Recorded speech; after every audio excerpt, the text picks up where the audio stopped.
Hello everyone, कैसे हैं आप लोग। आज जैसे कि आप देख सकते हैं हम एक बहुत ही इंटरेस्टिंग क्वेश्चन को सॉल्व करने की कोशिश करेंगे। पहले मैं क्वेश्चन को एक्सप्लेन कर देती हूँ।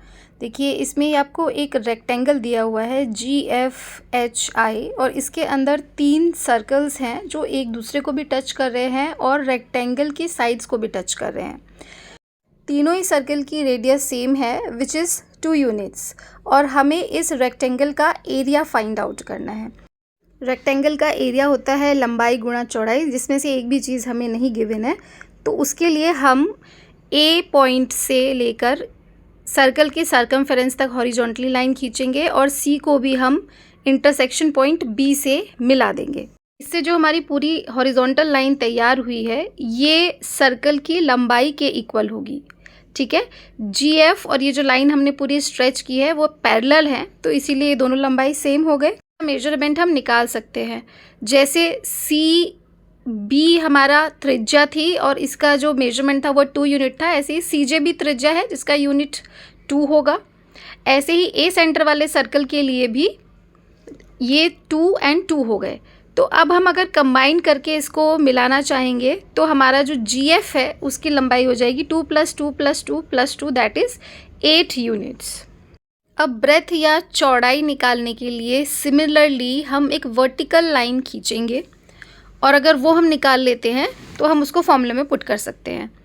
अब देखिए, इसमें हम वर्टिकल लाइन खींचने के लिए पॉइंट B से D तक हमने इस लाइन को स्ट्रेच किया और इसको हम आगे तक पूरा स्ट्रेच करेंगे और ये जो पूरी की पूरी लाइन हो जाएगी D1 से लेकर E तक, ये हो जाएगी रेक्टेंगल की चौड़ाई। अगर इस पूरी लाइन में BD पार्ट का मेजरमेंट हमारे पास नहीं है तो हम क्या करेंगे, हम D पॉइंट को C से जॉइन करेंगे।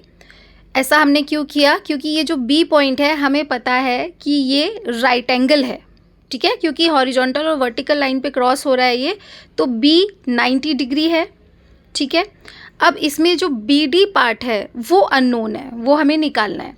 तो इस राइट एंगल ट्राइंगल में अगर हम हाइपोटेन्यूज निकालेंगे विच इज़ CD, इसमें DE और EC सर्कल की रेडियस हैं, तो ये 2 और 2 हो गए। हमारे पास DC है, BC है और हमें BD निकालना है। तो इस पार्ट को हम अलग कर लेते हैं, इस ट्राइंगल को, जिससे कि थोड़ा कैलकुलेशन आपको क्लैरिटी से मैं शो कर सकूं।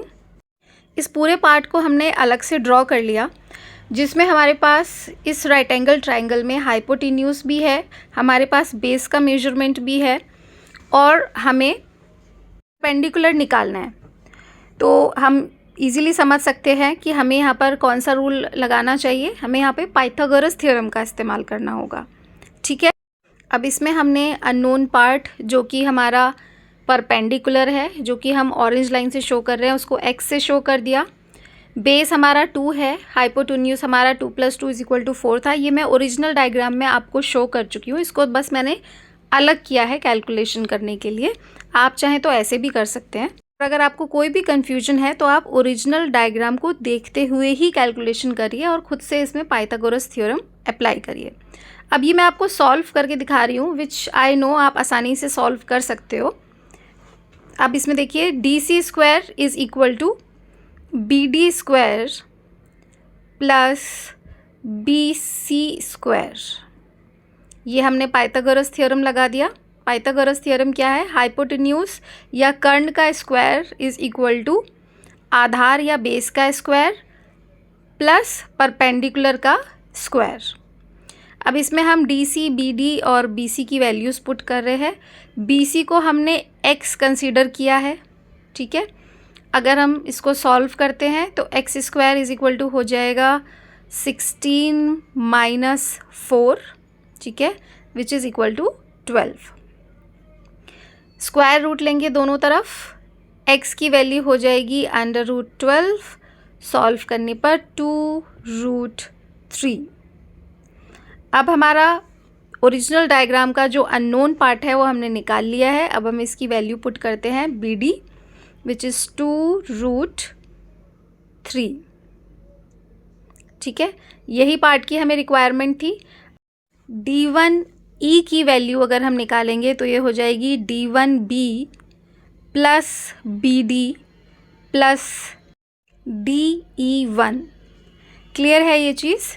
ये पूरी लाइन 3 पार्ट्स में ब्रेक हो रही है, इन तीनों को हम ऐड करेंगे तो ये हमें पूरी लाइन मिल जाएगी जो कि किसके इक्वल होगी? इस रेक्टेंगल की चौड़ाई के इक्वल। ठीक है, बिकॉज जो FH है वो D1 E1 के पैरेलल है। ये एक वर्टिकल लाइन है जो इसके पैरेलल है, तो अगर हम ये D1 E1 निकाल लेते हैं तो वो FH के इक्वल हो जाएगा। हमने वैल्यूज़ पुट कर दी, 2 + 2 + 3 + 2 विच इज़ इक्वल टू 4 + 2√3। अब हमारे पास लंबाई और चौड़ाई दोनों आ चुकी हैं। क्वेश्चन था हमारा कि हमें एरिया निकालना है, तो अब हम एरिया के फॉर्मूले में इसको पुट करेंगे। रेक्टेंगल का एरिया क्या होता है? लंबाई गुणा चौड़ाई, length into breadth, that means FH into GF। अब हमने यहाँ वैल्यूज़ पुट कर दी, FH 8 इंटू 4 + 2√3। थोड़ा सा अगर और सॉल्व करेंगे तो this is 32 + 16√3 square units. So I hope आपको ये क्वेश्चन इंटरेस्टिंग भी लगा होगा और समझ में भी आया होगा। इसको एक बार वीडियो देख के समझ के अपने आप से करने की कोशिश कीजिए। थोड़ा सा ट्रिकी क्वेश्चन है but very simple to understand. Thank you so much for watching.